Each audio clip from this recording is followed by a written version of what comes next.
Welcome to college classes +3 third semester रही subject VSc value added course ethics of value. यही subject रही मुख्यतः 4टी unit. यार प्रथम यूनिट सरी यार द्वितीय यूनिट प्रथम चैप्टर सरी तुम्हें प्लेलिस्ट देखी पार। यही प्रथम चैप्टर थिला हिंदुइज्म, द्वितीय चैप्टर रही 10 कमांडेंट्स। यह हूँ ख्रीष्ट धर्म उपर बेस्ट चैप्टर 10 कमांडेंट्स। यह क्रिश्चियनिटी एंड जुदाइज्म ट्रेडिशन उपर रही बहुत इंपोर्टेंट विषय अच्छी। 10टी आज्ञा दी एग्जाम रे पढ़ार बहुत संभावना रही। निश्चित भाव में यहाँ नोट करदेव, सांग मान को शेयर कर वीडियो को लाइक करी चैनल को सब्सक्राइब करदेव। So let's discuss this topic 10 commandments Christianity and Judaism tradition. यह कौन रही 10 कमांडेंट्स क्या कहुए क्यों आसला यार गोटे इंट्रोडक्शन रही 10 कमांडेंट्स जहाँ को 10 आज्ञा बोली कहुए। कौन कहुए 10टी आज्ञा किंबा हिब्रू भाषा रे डेकालुग बोली कहुए। क्रिश्चियनिटी और जुदाइज्म दुई थरर मूल नैतिक और आध्यात्मिक नियम अटे यह 10 कमांडेंट्स। यह मोसेज को गॉड द्वारा माउंट सेनाई रे दिया जाता। कौन यही 10 आज्ञाटी मोसेज को किए देते गॉड यावे देते माउंट सिनाई ठारे। ओल्ड टेस्टामेंट बाइबल को दुई भाग विभक्त कराई। प्रथमटी है ओल्ड टेस्टामेंट, द्वितीयटी है न्यू टेस्टामेंट। यह भगवान जो जीशुख्रीष्ट बाणी रही लिखाई। बाइबल एक्सोडस और ड्यूटारोनोमी रे यही कमांडेंट्स रे विस्तृत वर्णना मिली थाए। यही 10 कमांडेंट्स 10 कमांडेंट्स क्या केवल धर्मीय नियम कहुए नहीं। यह केवल धर्मीय नियम नुहे, यह मानव जीवन नैतिक आचरण, शिष्टाचार, सामाजिक शांति और परमार्थ को स्थापन कर मूल आदर्श। जेपरी भाव में हिंदू धर्म रही भागवत गीता पुराण शास्त्र, से हीपरी भाव में ख्रीष्ट धर्म और जुदाइज्म ट्रेडिशन रे यही 10 कमांडेंट्स मानव जीवन नैतिक और आचरण भल गुणिक कौन हवा कथा एठारे उपदेश करा जायछि। यही नियम गुड़िक भगवान शक्ति, सम्मान, शुद्धता और मानव भातृत्व उपर आधारित अटे। यह देखीदेवा 10टी आज्ञा। प्रथम आज्ञाटी है you shall have no other god before me. बहुत इंपोर्टेंट। तुम्हें मो व्यतीत अन्य कौन देवता को पूजिब नहीं। कौन है यही आज्ञा मोनोथिज्म गोटे एकेश्वरवाद उपर अटे।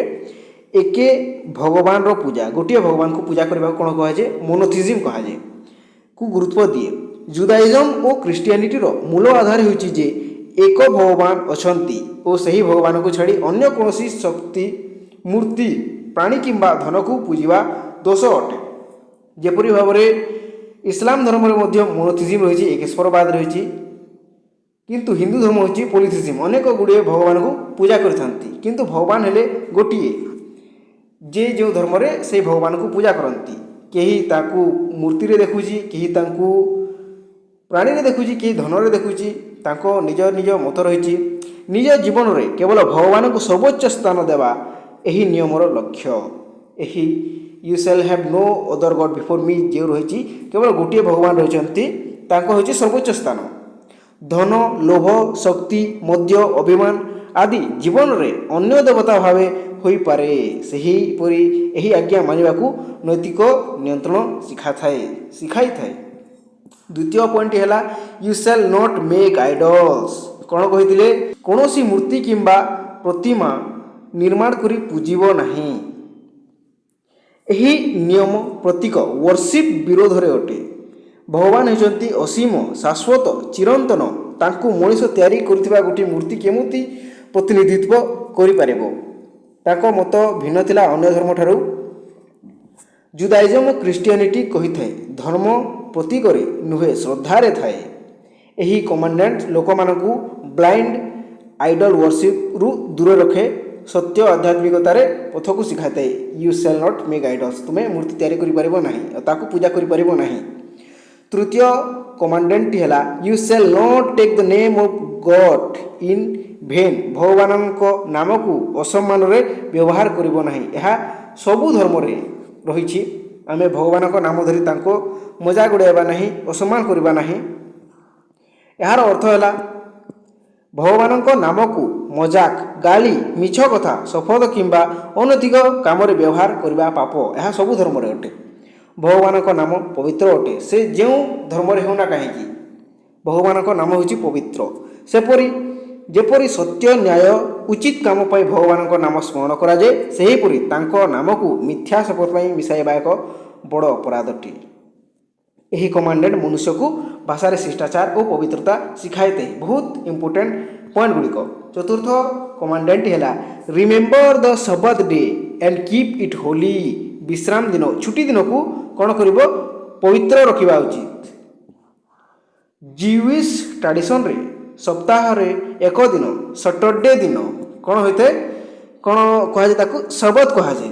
ଏହି ଦିନ ଏହି ଆଜ୍ଞା କହିଥାଏ, କ'ଣ କହିଥାଏ? ଭଗବାନ ଜଗତର ସୃଷ୍ଟି ପରେ ବିଶ୍ରାମ କରିଥିଲେ ସେହି ଦିନ ସ୍ମୃତିରେ, ସଟରଡେରେ ଏହି ଆଜ୍ଞା କହିଥାଏ, କ'ଣ କହିଥାଏ?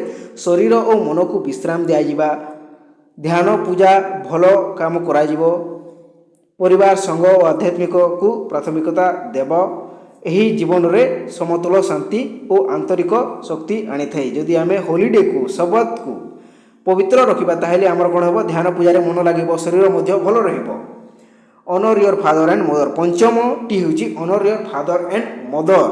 ତୁମର ପିତାମାତାକୁ ସମ୍ମାନ କରିବ। ମାତା ପିତା ମଣିଷଙ୍କ ପ୍ରଥମ ଦେବତା। ସେ ଯେଉଁ ଧର୍ମରେ ହେଉନା କାହିଁକି ମାତା ପିତା ହେଉଛନ୍ତି ନିଜର ଭଗବାନ। ସେମାନେ ଜୀବନ ଶିକ୍ଷା, ସଂସ୍କାର ଦେଇଥାନ୍ତି। ଏହି କମାଣ୍ଡମେଣ୍ଟ କହିଥାଏ କ'ଣ କରିବା? ମାତା ପିତାଙ୍କୁ ସମ୍ମାନ ଦେବା, ପ୍ରେମ କରିବା, ସେବା କରିବା ଓ ଆଜ୍ଞା ପାଳନ ମଧ୍ୟ କରିବା। ଆବଶ୍ୟକତା କାଳରେ ସହଯୋଗ, ଏଗୁଡ଼ିକୁ ପାଳନ କରିବା ହେଉଛି ଭଗବାନଙ୍କ ସେବା ସମାନ। ମାତା ପିତା ହେଉଛନ୍ତି ପ୍ରଥମ ଭଗବାନ। ତାଙ୍କର ସେବା ନିଶ୍ଚିତ ଭାବରେ କରିବା ଉଚିତ। ପରିବାର, ନୀତି, ସାମାଜିକ ସଂଗଠନ ଓ ଭଲ ପରମ୍ପରା ଏହି ନିୟମ ଉପରେ ନିର୍ଭର କରିଥାଏ। ଷଷ୍ଠ କମାଣ୍ଡମେଣ୍ଟଟି ହେଉଛି ୟୁ ସେଲ୍ ନଟ୍ ମର୍ଡର। ହତ୍ୟା କରିବ ନାହିଁ। କାହାକୁ ତୁମେ ହତ୍ୟା କରିବ ନାହିଁ। ଜୈନ ଧର୍ମ, ବୁଦ୍ଧ ଧର୍ମରେ ଯେଉଁ ରହିଛି ତାହା ମଧ୍ୟ ରହିଛି ହତ୍ୟା, କାହାକୁ ହତ୍ୟା କରିବ ନାହିଁ। ଏହା ମାନବ ଜୀବନର ପବିତ୍ରତାକୁ ସମ୍ମାନ ଦେଇଥାଏ। ଗୋଟିଏ ବ୍ୟକ୍ତି ଉପରେ ହିଂସା କରିବ ନାହିଁ। ମଣିଷର ଜୀବନ ଭଗବାନଙ୍କ ଉପହାର ଅଟେ। ସେହିପାଇଁ ମଣିଷ ଜୀବନ ନେବା ମହାପାପ ଅଟେ। ଭଗବାନ ଗୋଟିଏ ବ୍ୟକ୍ତିକୁ ଜୀବନ ଦେଇଛନ୍ତି, ତାଙ୍କ ଜୀବନ ଆମେ କାହିଁକି ନେବା? ସେ ମଧ୍ୟ ଭଗବାନଙ୍କର ଗୋଟିଏ ସୃଷ୍ଟି ଅଟନ୍ତି। ତେଣୁ ତାଙ୍କ ଜୀବନ ନେବା ହେଉଛି ମହାପାପ।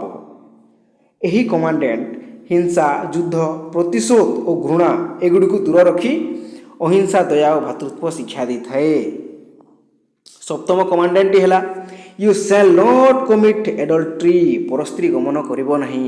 ଅନ୍ୟ କୌଣସି ମହିଳାଙ୍କୁ ଭୁଲ ନଜରରେ ଦେଖିବ ନାହିଁ। ବିବାହ ସମ୍ପର୍କ ସବୁଠୁ ପବିତ୍ର ଅଟେ। ଏହା ସବୁ ଧର୍ମରେ। ଏହାକୁ ଭାଙ୍ଗିବା ସମାଜ ଓ ପରିବାର ଦୁହିଁଙ୍କୁ ଧ୍ୱଂସ କରିଥାଏ। ଏହି ନିୟମ କହିଥାଏ ବିଶ୍ୱାସ ରଖିବା, ପାରିବାରିକ ସମ୍ମାନ ରଖିବା, ନୈତିକ ଶୁଦ୍ଧତା ରଖିବା, କାମ ଇଚ୍ଛାକୁ ନିୟନ୍ତ୍ରଣ କରିବା। ଏହି କମାଣ୍ଡମେଣ୍ଟ ସମାଜରେ ପବିତ୍ରତା ସ୍ଥାପନ କରିଥାଏ। ଗୋଟିଏ ବିବାହିତ ଦମ୍ପତି ରହିଛନ୍ତି, ତାଙ୍କ ମଧ୍ୟରୁ ଦୁଇ ଜଣ ଅନ୍ୟ କୌଣସିକୁ ପରସ୍ତ୍ରୀ ଗମନ କରିବେ ନାହିଁ ବା ପରପୁରୁଷ ଗମନ କରିବେ ନାହିଁ। ଏହା ରହିଛି। ଅଷ୍ଟମ କମାଣ୍ଡମେଣ୍ଟ ହେଲା ୟୁ ସେଲ୍ ନଟ୍ ଷ୍ଟିଲ୍। ଚୋରି କରିବ ନାହିଁ। ଏହା ବୁଦ୍ଧ ଧର୍ମରେ ମଧ୍ୟ ଇମ୍ପୋର୍ଟାନ୍ସ ଦିଆଯାଇଛି। ଚୋରି କରିବ ନାହିଁ। ଅନ୍ୟଙ୍କ ଧନ, ସମ୍ପତ୍ତି, ସମୟ, ଅଧିକାର ଛିଣିବା ଅପରାଧ ଅଟେ। ଏହି କମାଣ୍ଡମେଣ୍ଟ ଶିଖାଇଥାଏ ସତ୍ୟତା, ପରହିତ, ନ୍ୟାୟ। ଆପଣଙ୍କ ପାଇଁ ନୈତିକ ଉପାୟରେ ଧନ ଅର୍ଜନ। ଏହା ଲୋଭ ଓ ଅନୈତିକ ଧନ ସଂଗ୍ରହକୁ ବନ୍ଦ କରିଥାଏ। ଚୋରି କରିବା ମନା କରିଛି। ନବମ କମାଣ୍ଡମେଣ୍ଟଟି ହେଲା ଆଜ୍ଞା ହେଲା you shall not bear false witness. ମିଥ୍ୟା ସାକ୍ଷୀ ଦେବା ନାହିଁ। ଗୋଟିଏ ବ୍ୟକ୍ତି ସାକ୍ଷୀ କରି ଆସିଛି, ସେ ତାହାକୁ ଭୁଲ ଇନଫର୍ମେସନ୍ ଦେବା ନାହିଁ। ସାକ୍ଷୀ ମିଛ କଥା, ଅପବାଦ, ଭୁଲ ଦୋଷାରୋପ, ମନଗଢ଼ନ ସାକ୍ଷ୍ୟ ଦେବା ଅପରାଧ ଅଟେ। ଏହା ନ୍ୟାୟର ଭିତ୍ତିକୁ ଭାଙ୍ଗିଥାଏ। ଏହି କମାଣ୍ଡମେଣ୍ଟ ମଣିଷକୁ ଶିଖାଇଥାଏ, କ'ଣ ଶିଖାଇଥାଏ? ସତ୍ୟବାଦୀ ହେବା, ସର୍ବଦା ସତ୍ୟ କଥା କହିବା, ଅନ୍ୟଙ୍କ ସମ୍ମାନ ରକ୍ଷା କରିବା ଓ ଭଲ ସମାଜ ଗଢ଼ିବା। ମିଥ୍ୟାକୁ ଅନୁମୋଦନ କଲେ ସମାଜର ସବୁ ବ୍ୟବସ୍ଥା ଧ୍ୱଂସ ହୋଇଯିବ। ଦଶମ ଓ ଲାଷ୍ଟ କମାଣ୍ଡମେଣ୍ଟଟି ହେଲା ୟୁ ସେଲ୍ ନଟ୍ କୋଭେଟ୍। ଅନ୍ୟଙ୍କ ସମ୍ପତ୍ତି ଉପରେ ଲୋଭ କରିବ ନାହିଁ। ବହୁତ ଇମ୍ପୋର୍ଟାଣ୍ଟ ପଏଣ୍ଟ। ଏହି ଆଜ୍ଞା ମନର ଅଭିଳାଷାକୁ ନିୟନ୍ତ୍ରଣ କରିଥାଏ। ମାନବର ଦୁଃଖ ଓ ଅଧର୍ମକୁ ମୂଳ ହେଉଛି ଲୋଭ। ଏହି କମାଣ୍ଡମେଣ୍ଟ କହିଥାଏ ଅନ୍ୟଙ୍କ ଘରକୁ ଲୋଭ କର ନାହିଁ, ଅନ୍ୟଙ୍କ ସ୍ତ୍ରୀକୁ ଲୋଭ କର ନାହିଁ, ଧନ ସମ୍ପତ୍ତି କାହାକୁ ଲୋଭ କର ନାହିଁ। ସୁଖ ସେପରି କିଛି ଅଭିଳାଷା କିଛି କରିବ ନାହିଁ। ଏହା ମନୁଷ୍ୟକୁ ସନ୍ତୋଷ, ନୈତିକତା ଓ ଶାନ୍ତିର ପଥେ ରଖିଥାଏ। ଏହାର ଗୋଟେ କନକ୍ଲୁଜନ୍ ରହିଛି, ସମାପ୍ତି। 10 କମାଣ୍ଡମେଣ୍ଟସ୍ କେବଳ ଜୁଦାଇଜମ୍ ଓ ଖ୍ରୀଷ୍ଟିଆନିଟି ପାଇଁ ହେଉନି, ସମଗ୍ର ମାନବ ଜାତି କିପରି ନୈତିକ ମାର୍ଗରେ ଚାଲିବେ ତାହା ପାଇଁ ଜିସସ୍ ଖ୍ରୀଷ୍ଟ ଏହାସବୁ ଲୋକମାନଙ୍କ ମଧ୍ୟରେ ସେୟାର କରୁଥିଲେ ତାଙ୍କର ଧର୍ମବାଣୀରେ। ଭଗବାନଙ୍କୁ ସମ୍ମାନ ଦେବା, ପରିବାର ଓ ସାମାଜିକ ନୈତିକତା ଶିଖାଇବା, ସତ୍ୟ କହିବା, ଅହିଂସା ଆପଣେଇବା, ନୈତିକ ଜୀବନ ପାଳନ କରିବା, ପରସ୍ପର ସମ୍ମାନ, ଏହି କମାଣ୍ଡମେଣ୍ଟସ୍ ନିଜେ ଏକ ସାମାଜିକ ସମ୍ବିଧାନ ଅଟେ ଯାହା ମାନବ ଜୀବନକୁ ନୀତି, ଶାନ୍ତି ଓ ଆଧ୍ୟାତ୍ମିକ ପଥରେ ଚଲାଇଥାଏ। ତ ଏହା ଥିଲା VSCର ୟୁନିଟ୍ 2ର ଚ୍ୟାପ୍ଟର 2। ସମସ୍ତେ ଭିଡ଼ିଓକୁ ସେୟାର କରିବେ। ଧନ୍ୟବାଦ।